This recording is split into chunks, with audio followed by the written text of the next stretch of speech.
Admissions అంటే లక్షల్లో donations, school dress నుండి పెన్సిల్ బాక్స్ వరకు ప్రతి దానికి వేలల్లో బిల్లులు. మరి ఇంత డబ్బులు తీసుకుంటున్న స్కూల్ యాజమాన్యాలు మన పిల్లల ప్రాణాలకి ఇస్తున్న విలువెంతో తెలుసా? కేవలం 3,000. కేవలం 3,000 రూపాయల రెంట్ మిగిల్చుకోవడానికి 70 మంది పిల్లల ప్రాణాలను బలిపెట్టడానికి కూడా వెనకాడట్లేదు స్కూల్ యాజమాన్యాలు. కర్ణాటకలో ఏదో స్టడీ టూర్ అని చెప్పి పిల్లల్ని ఎలా తీసుకెళ్తున్నారో తెలుసా? గొర్రెల్ని మేకల్ని తరలించే గూడ్స్ టిప్పర్ లారీలో. స్కూల్ బస్సు లేదు, వ్యాను లేదు. ఆ ఎర్రటి ఎండలో లోడ్ లారీలో పిల్లల్ని తీసుకెళ్తున్నారు.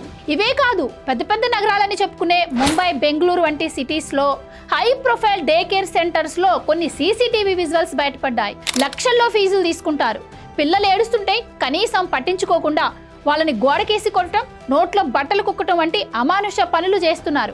చిన్నపిల్లలు కదా, ఇంట్లో చెప్పలేరు అన్న ధీమా. అసలు ఈ నెగ్లిజెన్సీ చూస్తుంటే మనం ఎటుపోతున్నామో అనిపిస్తుంది. ఉత్తరప్రదేశ్ లో ఇలాంటి నెగ్లిజెన్సీ వల్లే డజన్ల కొద్దీ పిల్లలు ప్రాణాలు కోల్పోయారు. అయినా వీళ్ళకి బుద్ధి రాదు. లారీలో పిల్లల్ని తీసుకుంటున్న ఉపాధ్యాయున్ని సస్పెండ్ చేశారు. కానీ ఇది ఒక్క కర్ణాటకలోనే కాదు, తెలుగు రాష్ట్రాల్లో కూడా ఇదే పరిస్థితి. ఒక్క ఆటోలో 10 మందికి పైగా పిల్లల్ని కుక్కి పంపిస్తున్నారు. రేపు వాళ్ళకి ఏదైనా జరిగితే ఎవరు సమాధానం చెప్పాలి? ప్రైవేట్ అయినా గవర్నమెంట్ అయినా టూర్ల పేరుతో వందల వేల రూపాయలు వసూలు చేస్తారు. కానీ తీరా టూర్ టైం కి ఇలాంటి కక్కుర్తి పనులకు పాల్పడుతున్నారు. ఆ లారీ వెనకాల వెళ్తున్న కార్లు, బైకుల వాళ్ళు వీడియో తీసి సోషల్ మీడియాలో పెట్టడం వల్ల ఇది అందరికీ తెలిసింది. గానీ రేపు ఆ పిల్లలకి ఏదైనా జరిగితే ఇది బయటకు వచ్చేదే కాదు. లక్షల్లో ఫీజులు కట్టడం, పెద్ద పెద్ద స్కూల్లో జాయిన్ చేయడం ముఖ్యం కాదు.